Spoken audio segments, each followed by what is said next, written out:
But yeah, so my opponent wasn't there, and 8 minutes went by on his clock before he finally showed up. And so I had never had that happen before. And I was like, oh my God, what if he doesn't show and I just like get an automatic win, or like what happens here? But he showed up and it was fine.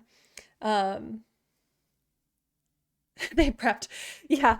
So remember, was it yesterday? No, day before yesterday on stream, we did a D4 response Crame session because I knew I was going to be playing as black. So I was so pleased when my opponent does in fact go D4. I was like, yes, the Crame session was maybe worth it. Of course, do I remember any of the lines I studied? Probably not. So I replied D5, and immediately I don't know what I'm doing because this isn't a Queen's Gambit declined, or a Slav, or even a London. It's a call. And yeah, so uh knight f6? Sure, why not? And he plays bishop out, and I love the c5 motif. Yes, Ethan, yes. The c5 motif is similar to a London, so that's kind of how I was playing this. And then he finishes making his little pawn pyramid. And yeah, Lembit, it is a call. That's what we were talking about after the game. Now, I spent a little bit of time on this move because I know this next move is not good, but I played it anyway. And I can't explain why. But I played c4. And it's inaccurate. A better move is to develop the knight. Yeah, Drift King, I know pushing c4 is an idea sometimes, but it's not the right idea here. The reason I was nervous to play it was because if I did play knight c3, taking here gets a little dicey because I thought that I would have to play a5 to avoid kind of never ever getting to kick this pawn out. So c4, not the end of the world. I left the evaluation bar on this game so that you can see where it is. And so then he brings his bishop back. Really, it's the only move to maintain bishop scope. Taberly, you play this too? Yeah, so after this, I played bishop g4 to immediately put pressure just on the king side. He develops knight e2, and I close my pawn chain. And then, because my bishop is sort of annoying, his bishop cannot respond to it. He plays knight f3, or not knight f3, he just plays f3. And then I had to have a good think. Like, obviously, I knew that my bishop was going to get kicked around, but it was about at this point that I realized I was going to be exchanging my bishop for the knight, because if I drop my bishop back, the knight can come into f4, and no matter where my bishop goes, the knight could take it. But I wasn't 100% mad about that, because as we'll see here, I drop my bishop back, he brings his knight to f4, which actually isn't the best response. Moving e4 would have been slightly better. And then I bring my bishop back to g6 with the idea that if knight captures, I can take with a really nice open h-file and have some play with the coordination of my dark squared bishop and my rook. So that is what ends up happening. He takes g6, I take g6, he brings a knight out, and I play bishop d6. I mean, so yeah, I really tried to get it into a Caro-like position. The big difference, of course, is this open file. And my opponent and I did debrief after the game. He asked if I wanted to, and I'd never done that before, so I said, yeah, sure, let's do it. And he said he was really nervous about bishop d6 because he has to account for the fact that h2 is under-defended. I have 2 attackers to 1 defender, and castling kingside for him would be a little bit dubious now. So he has to play f4. This is the best move. And in response to this, I decide to continue developing, and knight c6 is the developing move I landed on because I wanted my knight to have flexibility. And if I had developed my knight to d7, where can it really go from d7? JVO, hello, hello. I'm reviewing an over-the-board game I played yesterday. Good to see you.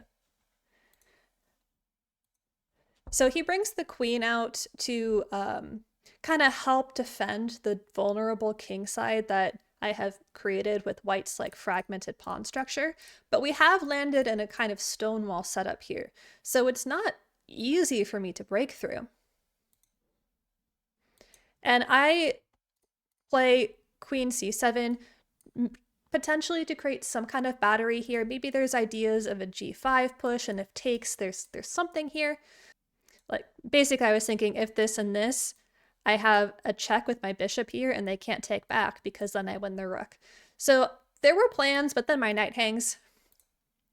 So castling in this game is one of the large motifs that I learned. That was one of my takeaways from this game, because as you can see, both sides' structures are kind of chaotic.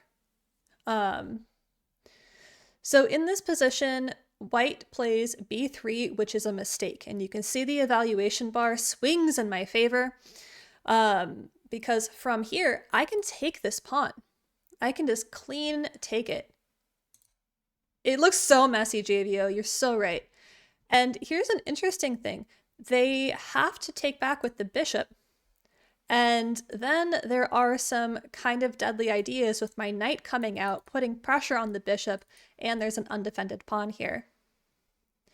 Drift King, keep that prediction in mind for a couple moves from now.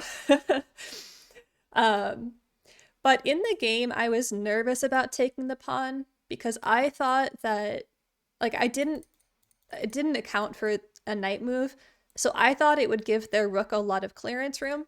And one of the things that I had in my mind was, because I gave up my bishop so early and opponent still has the bishop pair, I wanted to try to keep this position as closed as possible to complicate and make sure these bishops didn't have a lot of playing room. So that's why I didn't take here, but not taking actually is a mistake. I should have. So I decide to protect this pawn by pushing my b5 pawn instead. I did. I played b5. Because another thing I was concerned about, I call this game the ghost game, where I was seeing ghosts everywhere. I was super worried about an e4 to e5 push, forking my pieces. And I was trying to account for that ghost most of the game, and it's a ghost because there actually isn't a threat here. I can deal with it a couple different ways.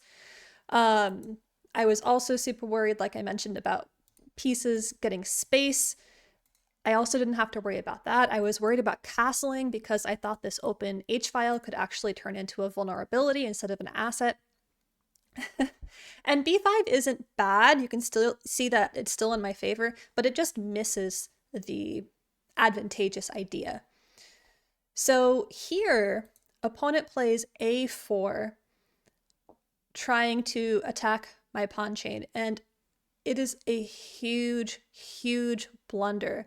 So the best line here is b4. Oh, that's right. I don't eat this pawn. b4 is the winning idea, because it doesn't matter if these pawns get consumed like Pac-Man. This pawn is so dangerous, incredibly dangerous. It takes a free pawn here. The knight is immediately attacked. There isn't a great way for white to defend anything because the king is still in the middle of the board. So we can follow this line here where they have to take the pawn.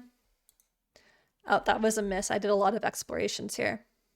And then b takes. Oh, no. Where was I? I'm so sorry, guys.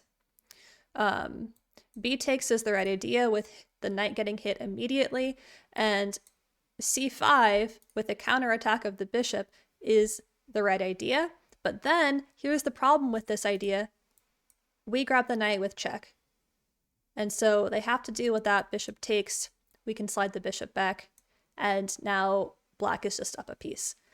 So that's why a4 was such a huge blunder, is because of the b4 push. But as you can tell how I'm talking about it, that's not what I played in the game. I considered b4, but I didn't see the winning idea And I didn't see the winning idea because I was calculating a b3 take and did not consider which pieces would leave absences and which pieces would still be in play. So instead, I spent a lot of time in this game, and I landed on queen a5, trying to hit the pawn, but also trying to protect my b5 pawn, because I couldn't consider something like a6, because if I play a6, take and take, my rook is undefended, so that's a losing idea for me. So instead, I was considering queen a5. If they play it wrong, for example, if they take immediately, I win their rook because their rook is also undefended. So the only move here, I think, is what my opponent ends up playing. Actually, no, it's not the only move. This is interesting. But they made the move that I was anticipating, bishop b2, protecting the vulnerable pawn and kind of making me make a decision. Could they go b4?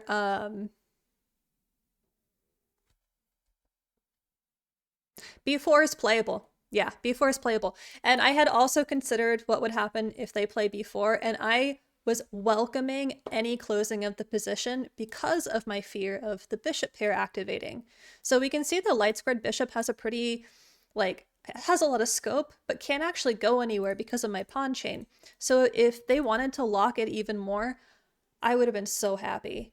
The best move here, actually, is to ignore this pawn. Nika, definitely pro game. It was a really interesting, fun game. I enjoyed it so much. It was so much more dynamic than my game last week, where that one was like very positional, like small improving moves. This one was just everything getting thrown in the center. And Lembit, did I consider sacks? I considered a couple sacks, and there is a line, I don't remember exactly where I could have sacked my bishop for 2 pawns and some pretty good king safety compensation. But this game, more than any I've played over the board, really made me consider playing scared and cautious, and how to better account for that. Because I think, like, in my brain, when I'm investing 4 hours of my life into a single game of chess, I want to play the best chess possible, and sacking is just so scary. I know I gotta believe in myself. I think that this game is my call to action. My call to action to just make the scary move if I think it's the best move. But so the engine's best suggestion here is actually e4, which is a beautiful move because it protects the pawn with the discovered defense from the queen, and now the fork is on the table. But opponent does play bishop b2, and then from here, where were we? Sorry, bishop b2, and then I move my queen back, which is a miss. Any ideas what the best move for me in this position would have been instead of queen b6? Take a sip of tea.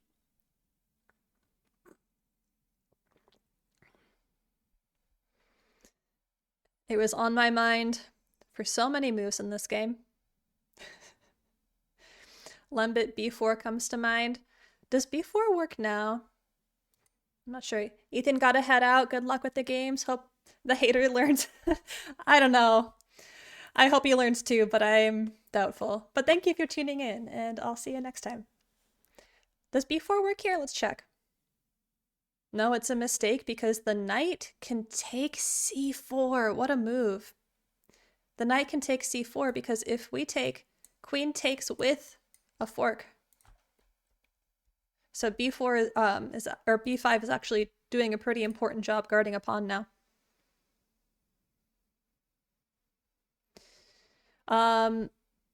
And taking this way is the best move, according to the engine here. But another move that is in strong consideration is a short castle. And it's really interesting. My over the board vision has improved a lot. I haven't been making one move blunders because I'm seeing everything better. But I was so nervous to castle this way because I thought this was a liability. When you look at it online, like I put this into the analysis yesterday and I was like, oh yeah, this is fine. This is totally fine. But over, like, in person, I was terrified. So I didn't short castle. But this is one of the big takeaways from this game is king safety. Why is the h-file not actually a problem here? The g6 pawn, even though it's sort of doubled, could become an asset if white tries to do a pawn storm, because the queen actually can't infiltrate due to my g6 pawn. This type of idea isn't scary. It can get taken a couple different ways. So a castle would have been great, completely safe, game is completely equal, but instead I played queen b6, which is, it's not great. White starts having a slight advantage here because all of the pawn play that moments ago was advantageous to me starts being advantageous for white because opening up the position will be very, very helpful to white's bishop pair. Yeah, Amuser, the pawn on g6 really helps with the f5 advance for white. Yeah, and I was also so reluctant to let my h8 rook leave this file because I was still hoping for some kind of pressure on h2. And I should have let that go. Wonder if they played the Stonewall normally. It didn't seem like it. It seemed like he was really banking on the call working for him, or Colle, I don't know how you say it, but once I started this h2 target, he kind of felt forced to enter this structure. So at this point, white takes, his rook starts seeing my side of the board. I take with the queen, and a pawn push happens here, which brings the game completely back to equal because, remember, open position, good for white, closed position, better for me. So I was very happy when he made this push because I was like, yes, yes, yes, we're keeping it closed. I do have to be extraordinarily mindful of this diagonal, though. If my knight moves, my queen is lost. And I was so cognizant of that the entire game that, what did I do here? Do I short castle? Nope. I think Drift King called it 10 moves ago. I play king e7.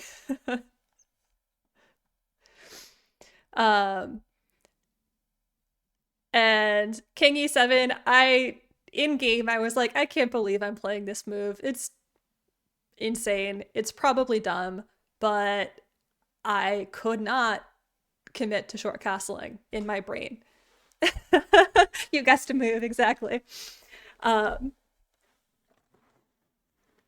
Robot, stop being so aggressive. Yeah, because I was like, oh my god, my king's in the center, queen, bishop, knight are all putting pressure on e4, and if it starts chipping away, my king becomes vulnerable, but I was convinced that this was the best move to connect my rooks and start an attack on the h-file. That was my whole plan in this dumb game. So once again, I was seeing ghosts. I should have short castled here. And now e4 comes. And I couldn't allow e4 to push. Just couldn't do that. So I had to take here, and that is the best move. But this is where my advantage, or where white starts carving out an advantage. And yes, this pawn can get captured. This pawn's vulnerable, only protected by the queen right now. So the knight takes, and then I thought this move was very clever in the game, and my opponent thought so too. I played queen d5, saying, all right, I am not ready to take take and have some kind of battery on my knight. Queen d5 does look so natural, but we're going to see the issue with it pretty shortly here. What was the better move? I was so nervous to take back because in my mind, queen, bishop, deadly. And you know what never crosses my mind? The fact that this rook doesn't need to stay on h8 and can come over and protect the knight just fine. And it has to be this rook because this rook has to guard the a7 pawn, because if takes, this pawn would be undefended if the rook wasn't there.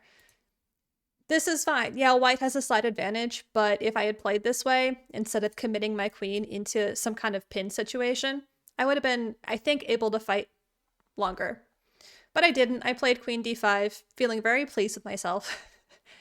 I considered all of the moves I could for my opponent, except for rook a6. Uh-oh, I'm in trouble. And why am I in trouble? Because now it felt to me that there was so much pressure. The knight, really what the knight is targeting here is the bishop on d6, because if this knight moves, he has two attackers and my defenders are much more powerful. So, and if I take here, now there is enough pressure on the knight to cause me to lose material. And now, isn't this interesting? Now moving the rook is a blunder. And why is it a blunder?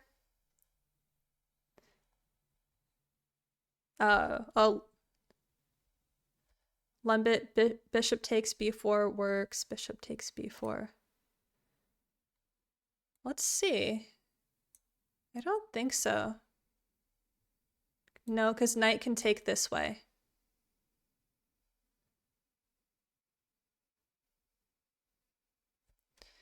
What about knight takes d4 this way?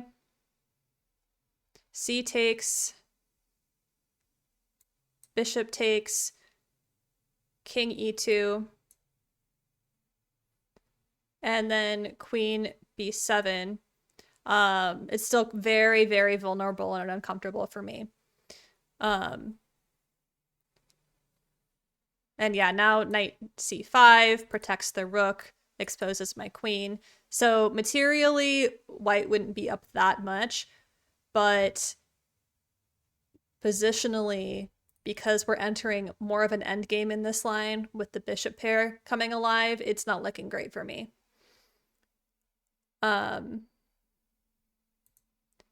So I played rook c8, and this is sort of the beginning of the end, because knight takes, and then I have two ways to recapture. And this is incoming, right? So my knight is going to get pinned if I try to recapture either of these ways. But interestingly, one of these ways is completely losing, and one of these ways is only kind of losing. And it's not the way I thought in the game. Queen takes is losing. Because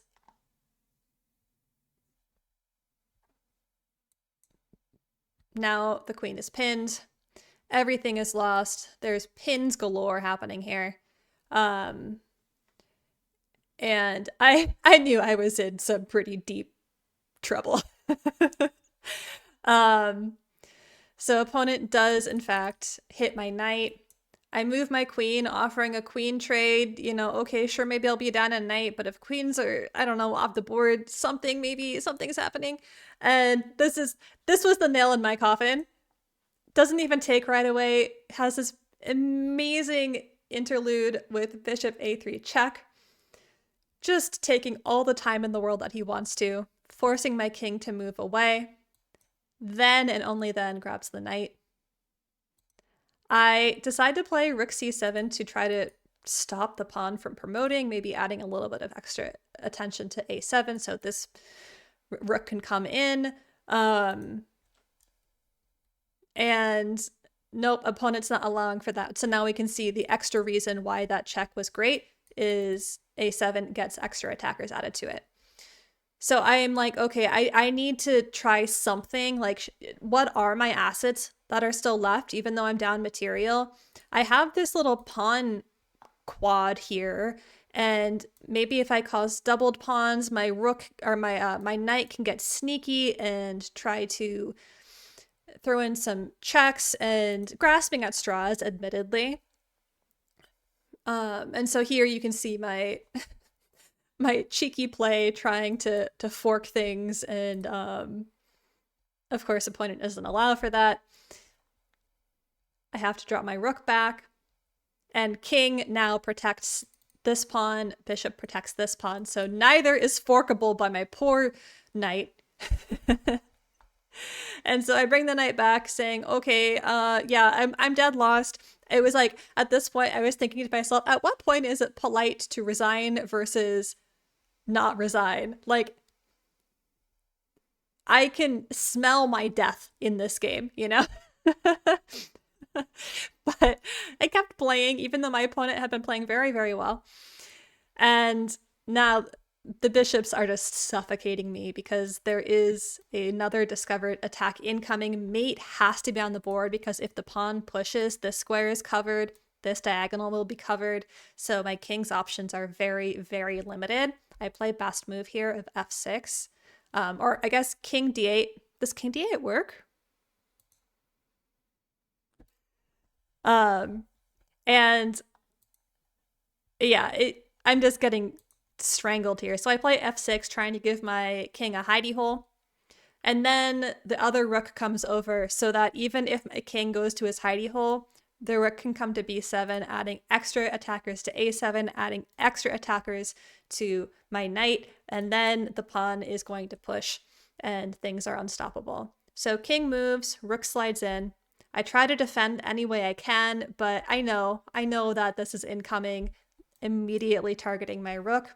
So I slide it back because at least with the pawn here, my knight isn't getting two attackers on it anymore.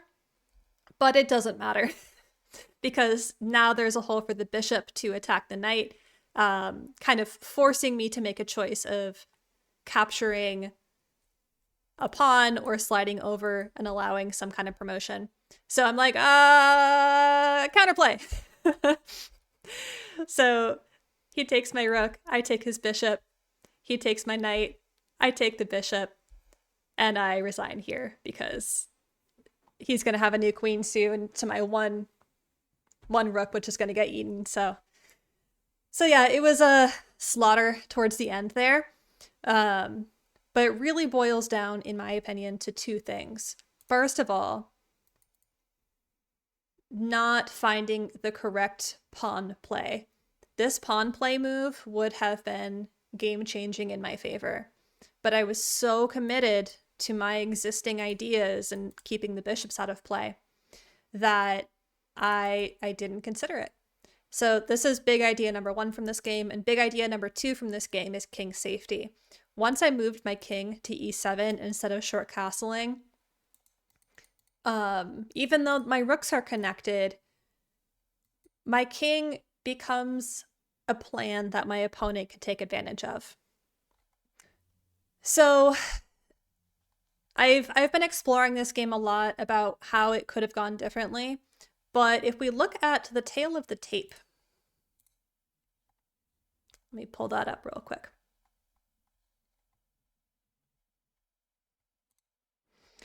I played relatively well and did have an advantage. Oh, why did I do that? You can't see that anymore. Did have a slight advantage that I missed with the pawn play. And so for my opponent being rated